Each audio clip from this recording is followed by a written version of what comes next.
diri sebagai moderator yang bernama Siti Nur Aulia, dan presentator pertama yaitu oleh Kak Siti Nur Hayati, dan presentator kedua oleh Kak Wahda Sintan Nurdinina. Langsung saja untuk materi pertama. Untuk Transplantasi adalah pergantian organ tubuh yang tidak lagi berfungsi dengan organ sehat yang berasal dari tubuh sendiri atau orang lain, yaitu pergantian organ, diganti organ yang nggak sehat itu diganti dengan organ yang lain gitu. Adapun dalam istilah ilmu kedokteran, transplantasi adalah memindahkan organ yang berasal dari tubuh yang sama atau tubuh yang lain. Hal ini dapat dilakukan baik sesama manusia maupun binatang. Ada yang binatang. Istilah transplantasi berasal dari bahasa Inggris, yaitu transplantation, yang artinya pencakokan jantung atau kulit. Adapun yang dimaksud dengan organ sendiri itu juga mempunyai arti, yaitu kumpulan jaringan yang mempunyai fungsi berbeda sehingga merupakan satu kesatuan yang mempunyai fungsi tertentu seperti jantung, hati, dan lain-lain.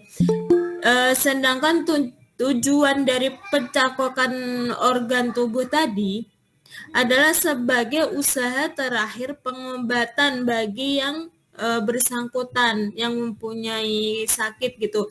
Udah berobat berbagai cara tapi nggak sembuh-sembuh, akhirnya disarankan untuk dokter disarankan untuk pencakokan organ.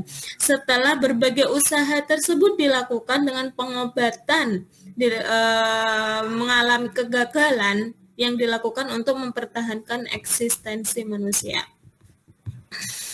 Lalu pada Undang-Undang Republik Indonesia Nomor 23 Tahun 1992 tentang Kesehatan Bab 1 dalam Pasal 1 Ayat 5 mendefinisikan tentang transplantasi organ secara jelas, yaitu transplantasi adalah rangkaian tindakan medis untuk memindahkan organ atau jaringan tubuh manusia, bukan manusia aja yang dimaksud di sini, yang berasal dari tubuh orang lain atau tubuh sendiri dalam rangka pengobatan untuk menggantikan organ atau jaringan tubuh yang tidak lagi berfungsi dengan baik.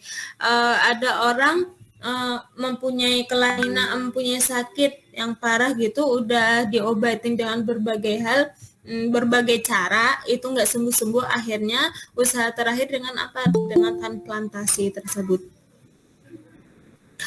Sejarahnya, transplantasi organ pertama kali pada manusia adalah pada 3 Desember 1967 oleh Profesor Christian beserta tim ahli bedah dari Afrika Selatan berhasil melakukan pemindahan jantung dari seorang wanita yang dinyatakan mati otak akibat kecelakaan dengan ditransplantasikan pada tubuh seseorang yang sanggup bertahan hidup selama 18 hari.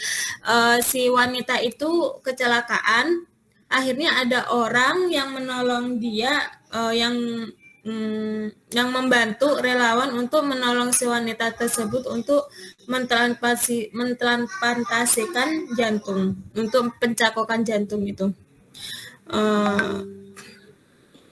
Biasanya usia hidup orang yang mentransplantasikan, yang mendonorkan itu nggak banyak, 80-60% itu mereka akan meninggal dunia. Keberhasilan ini segera diikuti oleh pusat donor jantung lainnya di berbagai belahan dunia. Saat ini lebih dari 66.000, cukup banyak sekali ya teman-teman. 66.000 donor jantung telah berhasil dilakukan pada 220 pusat jantung di seluruh dunia. Terus macam-macam gangguan jantung, mohon maaf ya teman-teman, ini revisi salah. Bentar.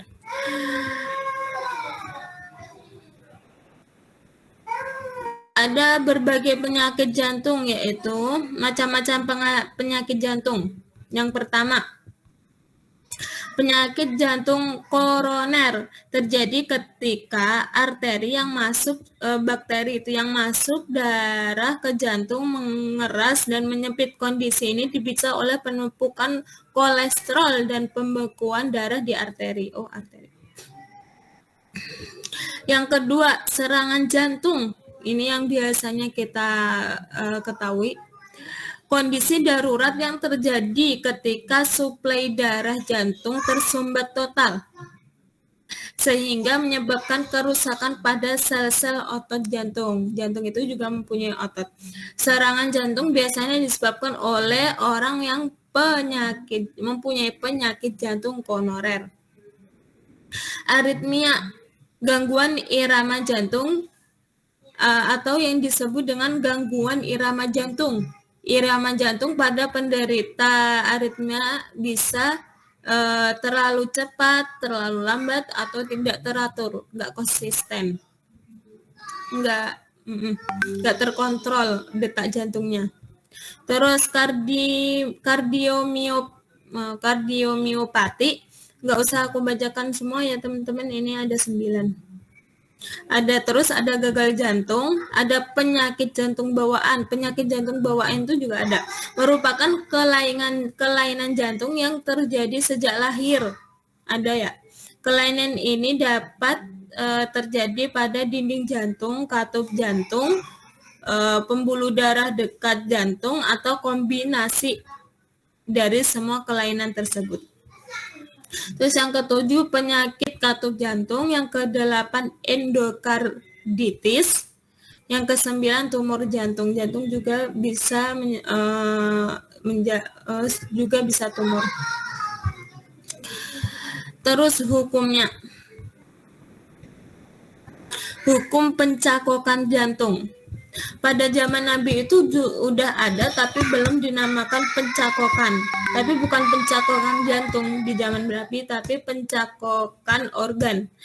Pada masa Nabi terdapat sahabat Arfajah ibnu As'ad yang mengganti organ tubuhnya yang rusak dengan sesuatu yang lain. Apa itu sesuatu yang lain? Sesuatu yang lain itu yang pertama adalah perak. Terus habis itu perak selama berapa bulan itu kemudian menimbulkan bau yang tidak sedap, busuk gitu, sehingga ia meminta nasihat kepada Nabi, dan beliau menganjurkan agar mengganti hidung palsu dari perak tersebut menjadi emas. Diriwayatkan dari Ibnu Mas'ud, Ibnu Hurairah, Abi Qusamah dari ayahnya, dan Ibnu Abbas, dan termasuk hadis hasan sahih. Dijelaskan juga dalam Quran surat Al-Maidah ayat 32.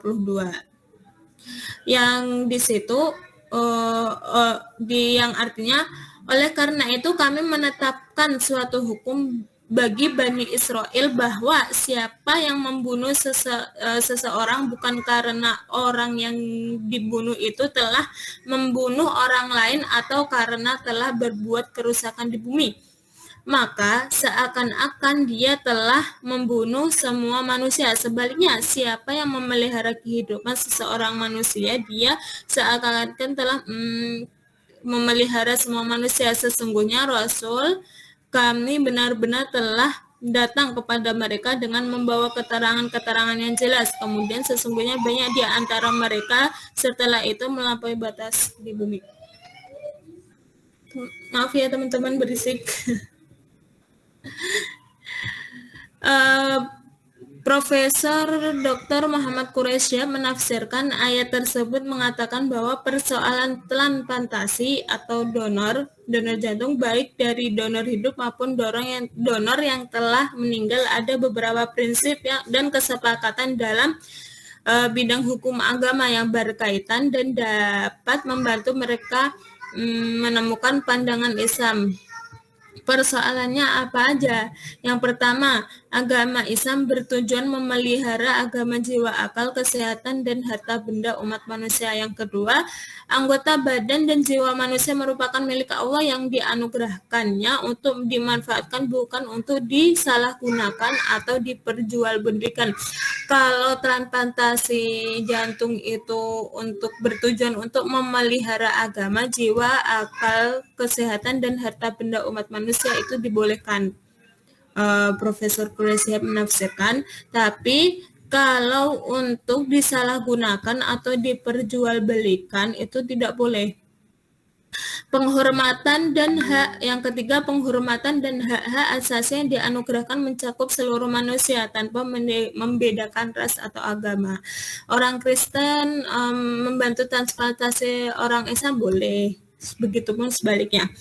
Yang keempat, terlarang merendahkan derajat manusia baik yang hidup maupun yang telah mati. Nggak boleh menghina, mencela.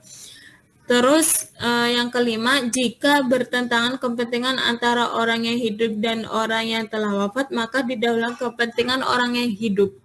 Gitu. Bentar. Adapun pendapat para ulama dalam masalah ini ada yang pro, ada yang kontra. Terus yang pro, siapa aja yang pro? Yaitu Mufti Muhammad Syafi'i dari Pakistan mengatakan bahwa transplantasi organ itu tidak diperbolehkan berdasarkan 3 prinsip apa saja itu: kesucian hidup atau tubuh manusia yang berdasarkan pada ayat Al-Quran surat An-Nisa. Terus Al-Baqarah ayat 1995 195 dan menjelaskan adanya larangan bunuh diri. Katanya orang transplantasi itu membunuh diri karena kan kemungkinan hidup cuma 80%. Tubuh manusia sebagai amanah yang didasarkan pada Al-Quran surat Al-Isra ayat 70 dengan menjelaskan bahwa manusia tidak memiliki hak untuk mendonorkan satu bagian pun dari tubuhnya karena organ-organ tersebut pada dasarnya bukan miliknya, melainkan amanah yang dititipkan kepadanya. Masa udah dikasih, udah diamanahkan biar dia hidup beramal malah dikasih ke orang lain. Praktik transplantasi bisa disamakan dengan memperlakukan tubuh manusia sebagaimana benda material. Pendapat ini didasarkan pada hadis Rasulullah bersabda bahwa Allah mencela atau mengutuk orang yang menggabungkan rambut seorang wanita dengan rambut orang lain untuk menjadikan tampak panjang, dan dia juga mengutuk wanita yang rambutnya dipotong untuk tujuan itu. Ada wanita terus mempunyai rambut panjang, terus berniatan untuk dijual dan disambungkan untuk rambut orang lain, itu juga nggak boleh. Terus pendapat yang membolehkan untuk donor organ tubuh, para ulama mendukung pembolehan tanpa donor organ. Mereka berpendapat bahwa transplantasi organ harus dipahami sebagai bentuk layanan bagi sesama muslim. Untuk apa? Kesejahteraan publik dan lain-lain. Di antara lembaga pemberi fatwa di dunia muslim, pandangan yang dominan adalah pandangan yang mendukung bolehnya pencakokan organ. Di antaranya adalah Akademi Fikih Islam yang berpusat di Arab Saudi. Pada fatwa-fatwa tahun 1985 dan 1988. Ada juga Akademi Fikih Islam India. Terus ada juga Dar Al-Ifti. Bentar.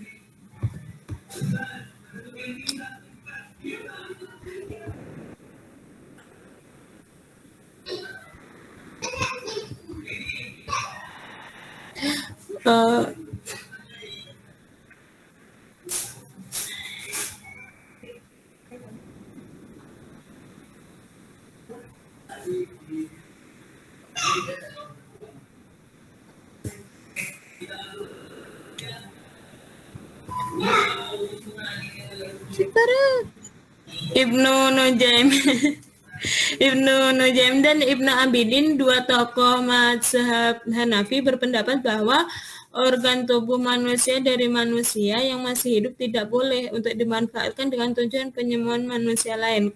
Jadinya yang satu tuh kayak pengen mengakhiri hidup gitu, jadi nggak boleh kayak gitu.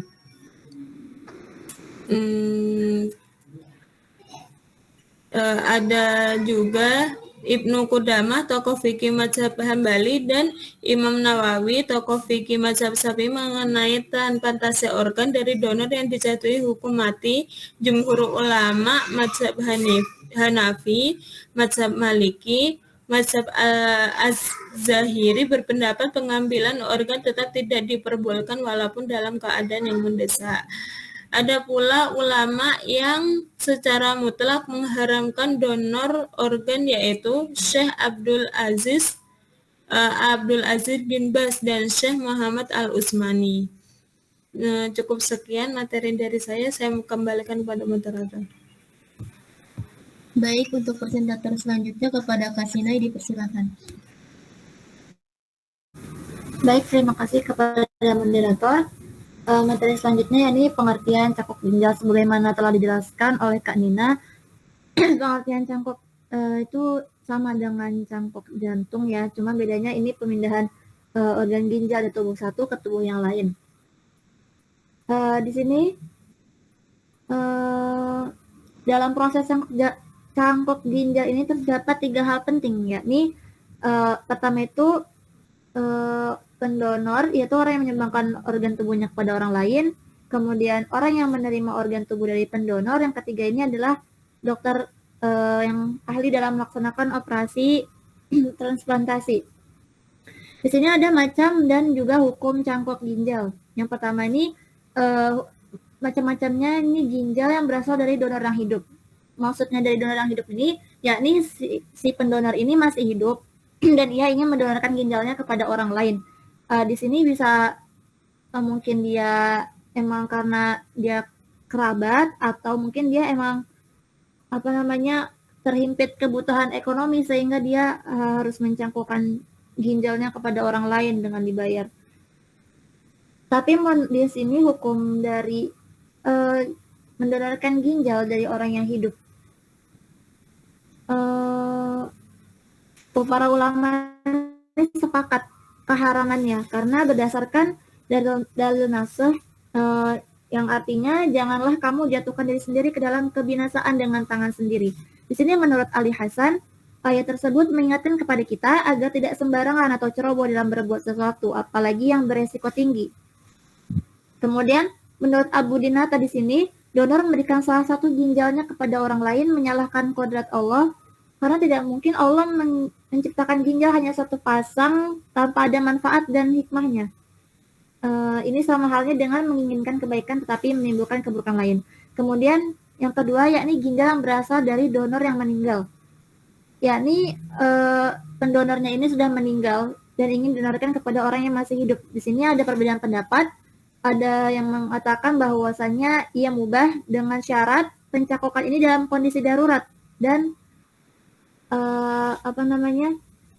ada wasiat dari pendonor. Misalkan si orang ini sebelum meninggal dia tahu ada orang yang sakit ginjal dan dia mewasiatkan, dia membolehkan kalau misalkan ginjalnya dia ini didonorkan kepada orang ini. Atau juga bisa dari izin dari keluarga atau ahli warisnya kalau misalkan dia nggak tahu dia tiba-tiba mati gitu. Kemudian pendapat yang kedua ini mengharamkan pencangkokan berdasarkan dari ayat Al-Quran yang artinya di sini, dan sungguh kami telah muliakan anak cucu Adam. Dari beberapa pendapat di atas ini, hukum cangkok ginjal yang dapat saya simpulkan, ya ini hukumnya mubah, tapi dengan syarat-syarat yang telah disebutkan. Kemudian yang ketiga, ginjal berasal dari hewan. Di sini kan para ilmuwan meneliti struktur-struktur organ hewan yang cocok dengan organ manusia. Ternyata hewan yang cocok dengan manusia ini ginjalnya yaitu babi, kan? Kemudian sebagaimana yang kita tahu bahwasanya babi itu haram untuk kita konsumsi. Jadi bagaimana hukumnya jika dia ginjal babi ini dicangkokkan kepada ginjal manusia? Di sini ada dua hukum. Yang pertama, jelas mutlak haram. Yang kedua, membolehkan dengan syarat darurat. Untuk pendapat pertama ini sudah jelas kenapa diharamkan, karena babi ini merupakan hewan yang haram dan juga najis. Karena itu haram hukumnya. Sedangkan pendapat kedua ini mereka beralasan dengan sebuah kaidah fikih yang artinya kemudaratan itu membolehkan hal-hal yang dilarang. Kemudian pengertian donor mata. Donor mata yakni memindahkan mata seseorang ke orang lain dengan aturan yang telah ditentukan. Dalam seperti halnya transplantasi, donor mata juga dibutuhkan pendonor, penerima juga dokter ahli dalam bidangnya. Hukum donor mata ini sendiri ada menurut hukum kesehatan di Indonesia ini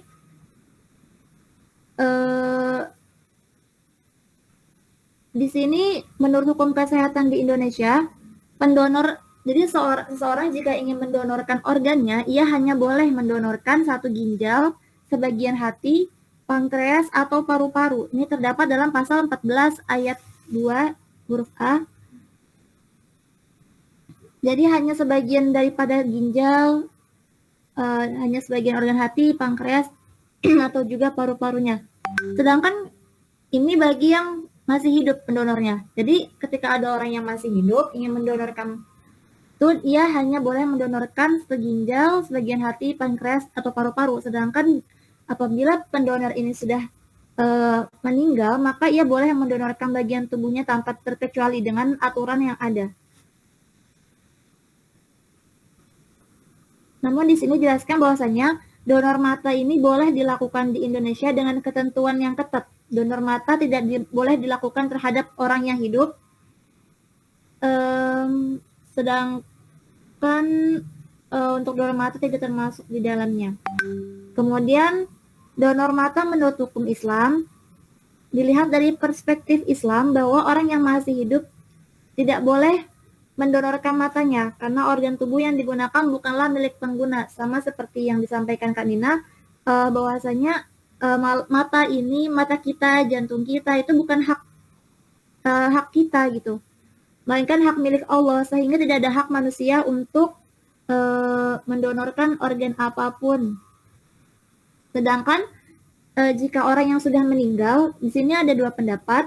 Yang pertama, tidak boleh mendonorkan organ tubuhnya dengan alasan bahwa orang yang sudah meninggal dunia memiliki hak untuk dihormati jasadnya. Kedua, pendapat yang membolehkan dengan alasan bahwa hal itu merupakan perbuatan yang baik dan terpuji.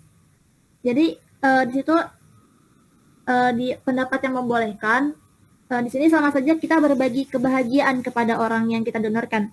Kayak kan dia udah pernah melihat gitu, jadi ketika meninggal boleh dong matanya didonorkan buat orang yang belum pernah melihat nih, kayak gitu. Karena kan ketika orang sudah meninggal itu kan jasadnya bakal rusak gitu, jadi daripada disia-siakan lebih baik dimanfaatkan, begitu menurut pendapat yang membolehkan. Sekian dari saya serahkan kepada moderator. Baik, untuk materi selanjutnya oleh saya sendiri tentang transfusi darah. Apa sih transfusi darah itu?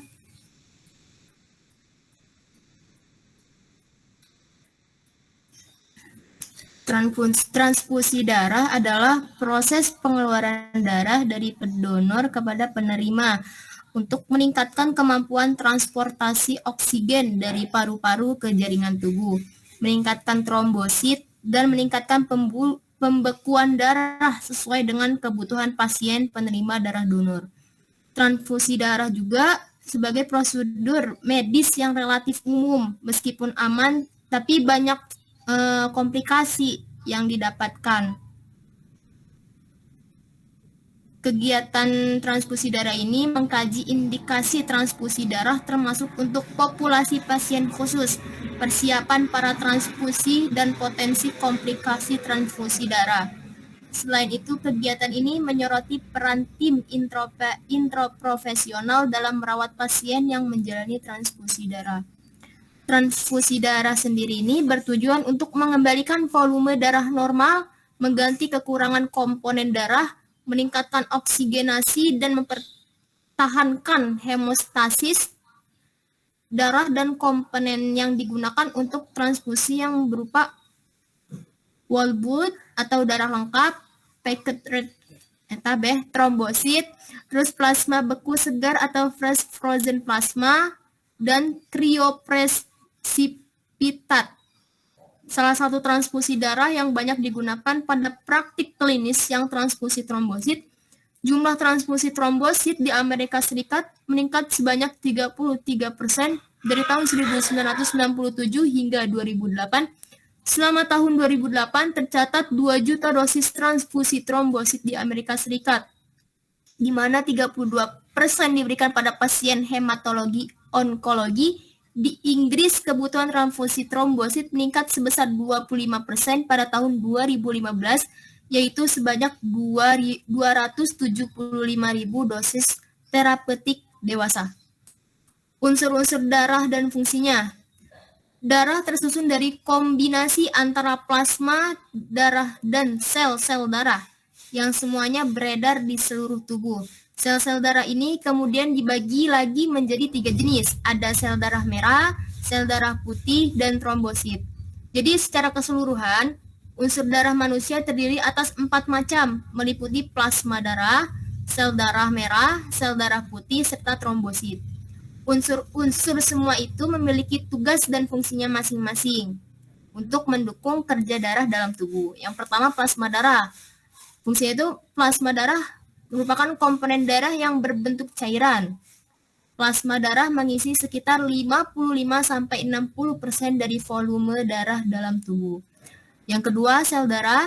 Jika plasma darah menyumbang sekitar 55-60%, maka sel darah mengisi sisanya, yakni kurang lebih sekitar 40-45%. Terus yang ketiga ada sel darah putih atau yang kita sebut leukosit. Dibandingkan dengan sel darah merah, sel darah putih memiliki jumlah yang jauh lebih sedikit. Meski begitu, sel darah putih mengemban tugas yang tidak main-main, yakni melawan infeksi virus, bakteri, jamur yang memicu perkembangan penyakit. Yang keempat, trombosit atau kita sebut dengan keping darah. Sedikit berbeda dengan sel darah putih dan merah, trombosit sebenarnya bukan sel, melainkan sebuah fragmen sel berukuran kecil. Trombosit memiliki peran penting proses pembekuan darah koagulasi saat tubuh terluka. Lalu, hukum transfusi darah.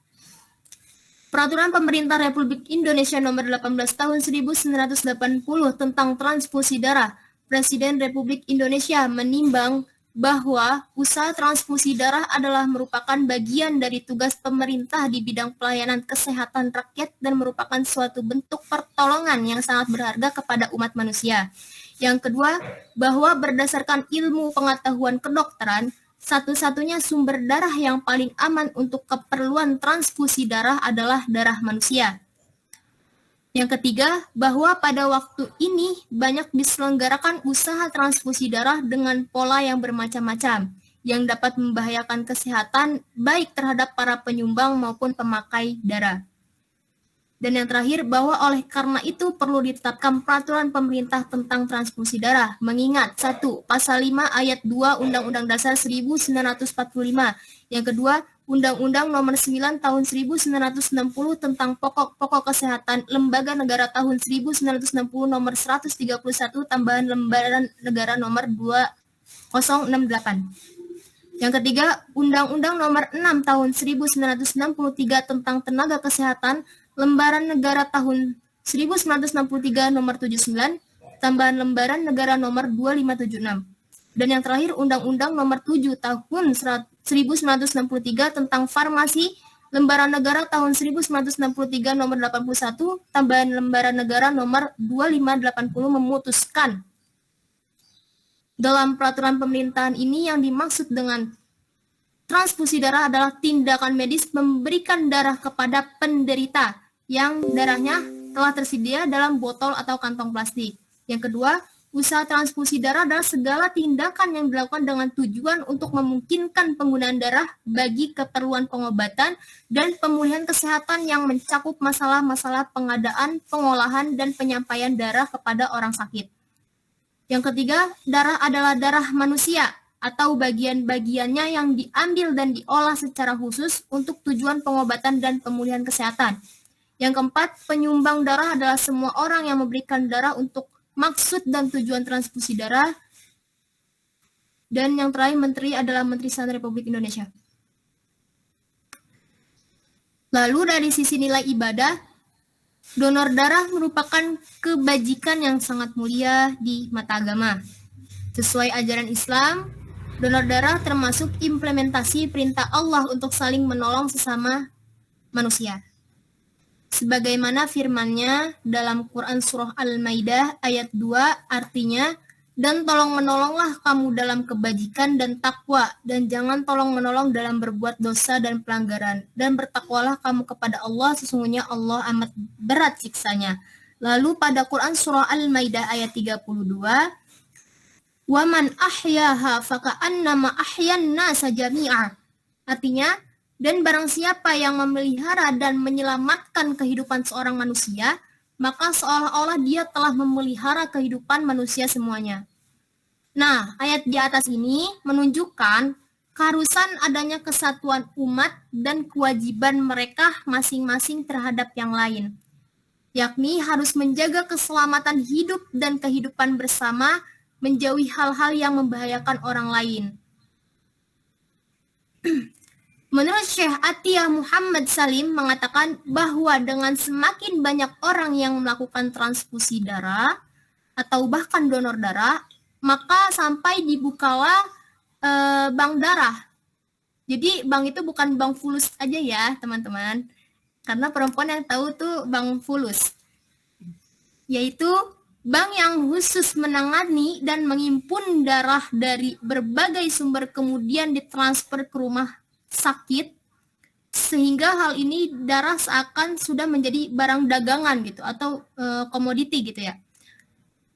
Nah, dengan adanya bank ini tuh khusus menangani masalah pengelolaan dan menghimpun darah guna didistribusikan ke beberapa rumah sakit dan kepada para pasien yang kekurangan darah, atau bahkan penghimpunan darah yang dilakukan oleh Palang Merah Indonesia sama-sama memiliki kemungkinan besar bahwa darah yang dihimpun adalah berasal dari orang-orang yang berbeda keyakinan atau berbeda agama. Atau dengan kata lain, darah tersebut diperoleh dari orang, bisa jadi dari orang kafir gitu, atau orang yang murtad. Nah, meskipun sudah banyak ulama kontemporer yang memutuskan hukum kebolehan melakukan transfusi darah dari muslim ke non-muslim ataupun sebaliknya, mereka masih membeda-bedakan antara orang kafir atau non-muslim yang boleh menjadi donor. Jadi nggak seenaknya gitu, kita bisa mentransfusi darah dari orang yang non-Islam kepada kita gitu.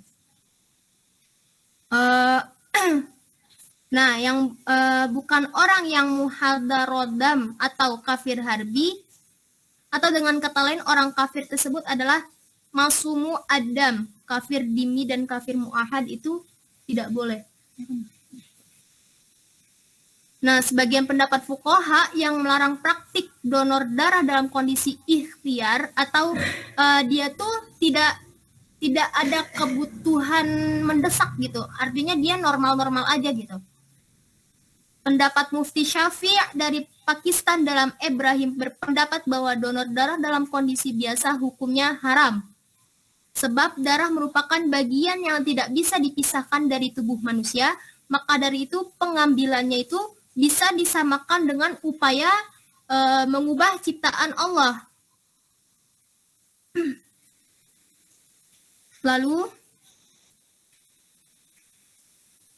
di sisi lain, pernyataan Syekh Muhammad bin Shalih bin Utsaimin hampir sama dengan pendapat Abdullah Al-Faqih di atas. Akan tapi, beliau lebih rinci berpendapat bahwa boleh melakukan donor darah dikarenakan beberapa hal. Boleh nih donor darah menurut Syekh Muhammad bin Shalih ini. Tapi dengan alasan yang pertama itu darah yang sudah didonorkan akan diganti dengan darah yang baru oleh tubuh pendonor yang dihasilkan dari makanan yang dikonsumsi. Terus yang kedua itu tidak membahayakan si pendonor ini. Lalu yang terakhir itu tidak sampai menghilangkan anggota badan manusia. Jangan sampai kita ingin transfusi darah, meminta donor si pendonor darah itu harus diamputasi tangannya untuk diambil darah gitu. Wow, bahaya sekali guys. Lalu dari pendapat di atas itu dikuatkan lagi dengan pandangan beberapa fuqaha bahwa melakukan donor darah hukumnya boleh sebab darah manusia mengalami pergantian atau disebut takaluf. Manusia selalu mengalami kondisi sehat dan sakit dalam kehidupannya yang datang silih berganti. Rasa sakit yang dialami manusia pada umumnya disebabkan oleh penyakit tertentu. Nah, berdasarkan uraian di atas, transfusi darah merupakan upaya untuk menyelamatkan nyawa. Resipien yang berada dalam kondisi emergensi atau darurat, menurut syariat Islam, pemeliharaan jiwa atau disebut dengan hifzun nafas merupakan salah satu bagian dari maqasid al-syariah, peringkat kedua setelah pemeliharaan agama atau hifzud ad-din.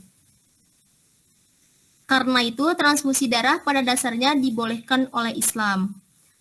Ungkapan pada Quran Surah Al-Maidah ayat 32 yang telah dipaparkan tadi, ungkapan ahyan nas, memelihara kehidupan seorang manusia. Dalam ayat di atas itu menunjukkan bahwa perbedaan agama antara donor dengan resipien tidak menjadi donor donor dengan pendonornya itu tidak menjadi masalah karena mentransfusi darah kepada orang yang membutuhkan. Itu tuh usaha untuk menolong dan menghormati harkat dan martabat manusia. Dalam susunan kalimat pada waman ahyaha faka'annama ahyan nasa jami'a. Nah, pada potongan ayat tersebut tuh memberikan pesan bahwa meski yang ditolong oleh donor melalui transfusi darah hanya seorang resipien, namun dinilai oleh Al-Quran dengan nilai yang berlipat ganda serta dengan menyelamatkan sebanyak manusia yang akan dilahirkan dari generasi atau keturunan resipien dari masa ke masa. Jadi pahalanya itu sangat besar ya guys. Terus di samping itu transfusi darah merupakan aktivitas muamalah, yaitu hubungan sosial dalam dimensi horizontal, sehingga berlaku ketentuan yang berkaitan dengan muamalah yang didasarkan kepada kaidah fikih atau hukum Islam. Pada prinsipnya itu segala sesuatu itu adalah boleh atau mubah kecuali ada dalil yang mengharamkannya. Jadi syariat Islam ini mewujudkan kemaslahatan manusia ya guys. Dengan syariat Islam menolak segala yang memberikan mudarat bagi manusia. Itulah sebabnya menurut Hasbi As-Siddiqi, syariat Islam mengharamkan khobais, segala yang buruk, dan mencegah jaroim, segala perbuatan jahat. Memerintahkan manusia menjauhkan diri dari segala yang diharamkan. Bahwa sesuatu yang memberikan kemudaratan apabila pada sesuatu ketika memberi manfaat itu lebih kuat dari kemudaratannya, berubahlah hukum menjadi boleh. Padahal kan yang tadinya haram tuh karena sesuatu yang dimudaratkan atau karena ada kemudaratan itu bisa berubah menjadi boleh. Dasar syariat Islam menghalalkan berbagai rupa yang dikehendaki darurat. Nah, berarti secara kesimpulannya hukum Islam itu boleh mentransfusi darah. Bahkan si pendonor darah kepada transfusi darahnya ini, kepada orang yang ingin transfusi darahnya ini akan mendapat pahala jika dilakukan dalam hatinya itu secara ikhlas karena Allah.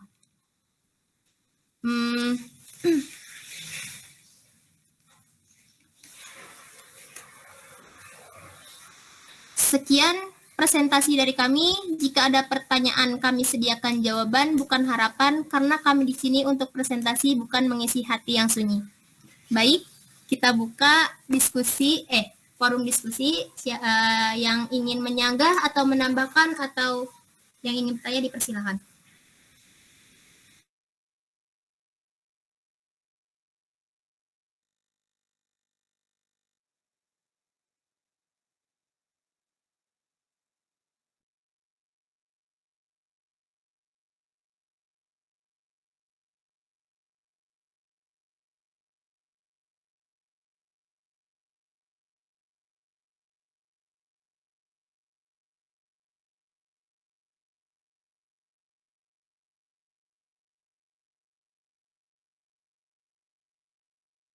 Yang ingin bertanya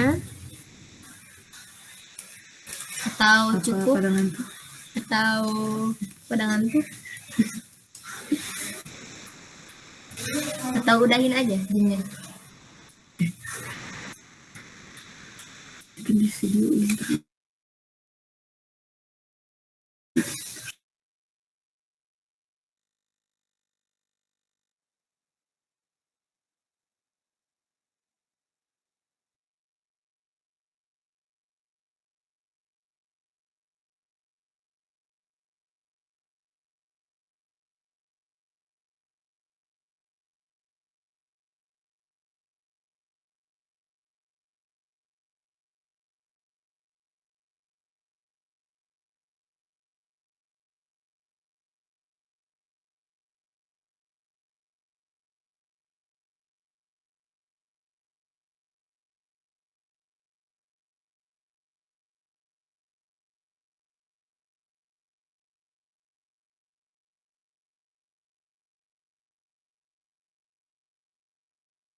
Baik, untuk Kak Sofia dipersilakan.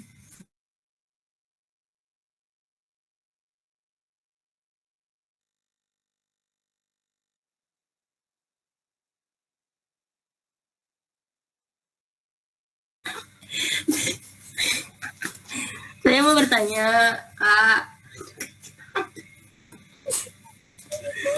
bagaimana jika matanya itu diganti bukan dengan mata asli gitu kan, walaupun dia tuh kayak misalnya kan udah rusak matanya, tapi dianya tuh nggak mau, pengennya mata yang hiasan aja gitu, yang kayak batu, kristal atau gimana gitu. Terima kasih, Kak.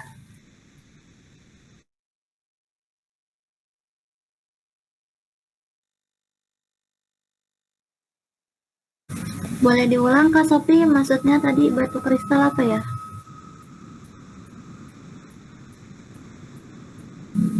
Jadi Kak, saya mau bertanya, kedengeran nggak?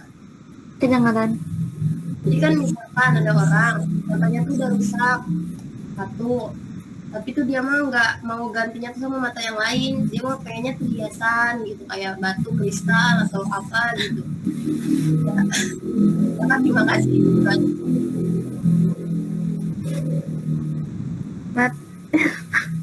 Sebelumnya Kak Sophie aku nggak tahu sih mata batu kristal tuh yang kayak gimana ya?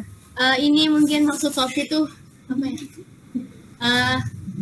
Kan nih biasanya kan ada satu mata yang nggak normal. Nah itu tuh dia tuh nggak mau diganti mata manusia yang lain gitu. Jadi dia tuh diganti dengan mata yang mata buatan, tau nggak yang kata Oh iya tahu yang bisa dipasang ke dalam gitu mata juga. itu. Iya maksud Sofi mungkin gitu. Ya. Ya paham. Sebentar ya Kak Sophie.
Boleh bantu jawab nggak? Boleh kan Nina? Kita sekelompok Kak. Kalau menurut aku sih nggak apa-apa. Kan ada juga kan orang yang menggunakan mata palsu gitu. Iya ada Kak. Kamu nggak apa-apa. Tapi kayak menurut aku tuh juga kayak kita menggunakan softline gitu loh.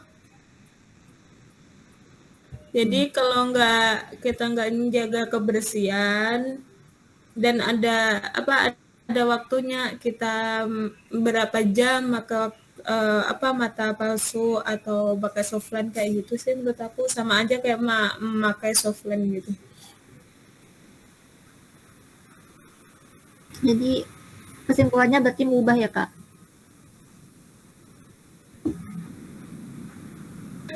Apa ya?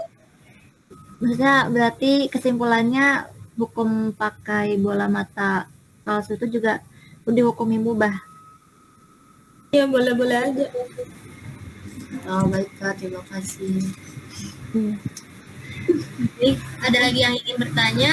Mungkin ada yang punya pendapat lain atau yang punya referensi lain dari pertanyaan Kak Sofi.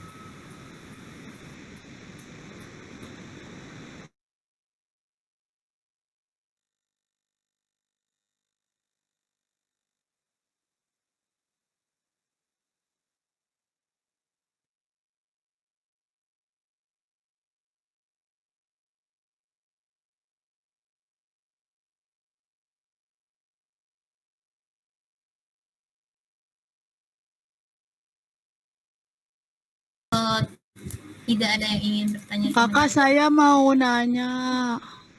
Boleh. Kayak gini ya. Misalnya nih,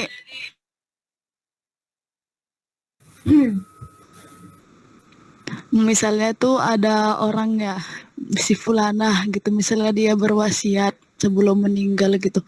Dia kayak bilang, nanti aku misalnya aku udah meninggal, aku mau mendonorkan semua organ aku, misalnya kayak jantungnya atau apanya gitu. Itu wasiat dia sebelum meninggal. Nah itu ketika udah meninggal gimana? Apanya gimana Kak? Keadaannya. Apa wajib atau wasiatnya itu dilaksanakan atau kayak mana gitu? Baik. Udah Kak. Baik, untuk pertanyaan Kak Umi dari jurnal yang saya baca dan ada di makalah ya Kak, bahwasanya ketika seseorang itu memang sudah berwasiat untuk ketika sebelum meninggal dia dan berwasiat untuk mendonorkan semua organ yang masih berfungsi di diri dia, itu ya sebagaimana wasiat ya boleh aja didonorkan. Dan menurut saya kalau ya kurang tahu sih, tapi menurut saya kalau sebuah wasiat itu adalah suatu hal yang harus dijalankan atau kan suatu permintaan terakhirnya dia ya gitu. Itu yang bisa saya jawab Kak Umi. Mungkin ada tambahan dari kakak pemakalah yang lain.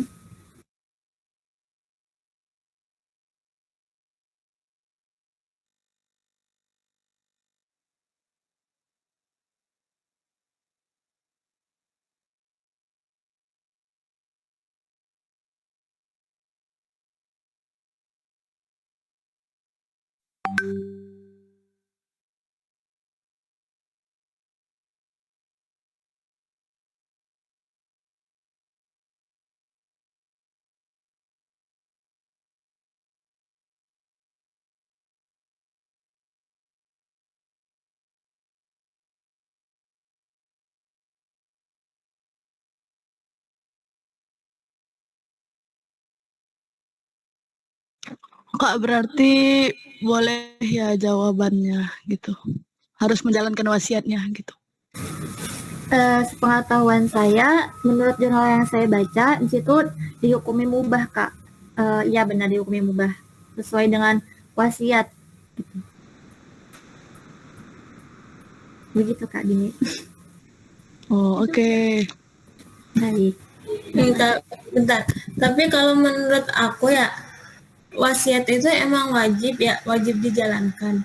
Tapi lihat kondisi juga, si yang pendonor itu kan kita juga harus konsultasi dulu kan sama pihak medis, ini bahaya nggak gitu, nanti kayak gimana atau nanti malah menimbulkan apa ya, kerusakan gitu, mungkin enggak deh kalau semua gitu loh, kalau semua organ gitu kayak nggak mungkin gitu, mungkin ada sebagian yang diambil gitu yang masih berfungsi gitu. Dan orang yang sudah meninggal juga itu kan nggak semua organ itu berfungsi, kayak jantung aja nanti kalau udah meninggal kan udah nggak berfungsi gitu dia. Iya. Sebenarnya jantung, organ-organ yang cuma ada satu di dalam tubuh itu nggak boleh. Kalau pendapat ulama itu nggak boleh didonorkan, gitu. Dari segi medis itu juga begitu. Ya, itu tambahan dari Kanina. Bisa dipahami Kak Umi? Makasih. Iya Kak.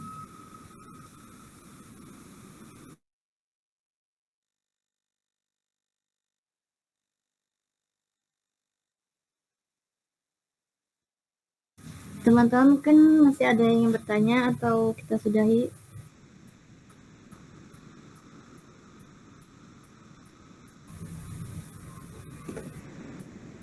Sudah aja ya teman-teman. Sudah aja. Sudah.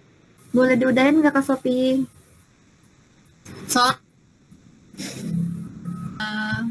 Ini panjang banget Kak, ini harus gimana? Bisa dibaca di PPT di grup aja kali ya, kayak panjang banget. Intinya tuh transplantasi organ pada tubuh itu ada menurut ulama yang ada yang pro dan ada yang kontra. Sesuai dengan kondisinya, itu mudarat atau tidak.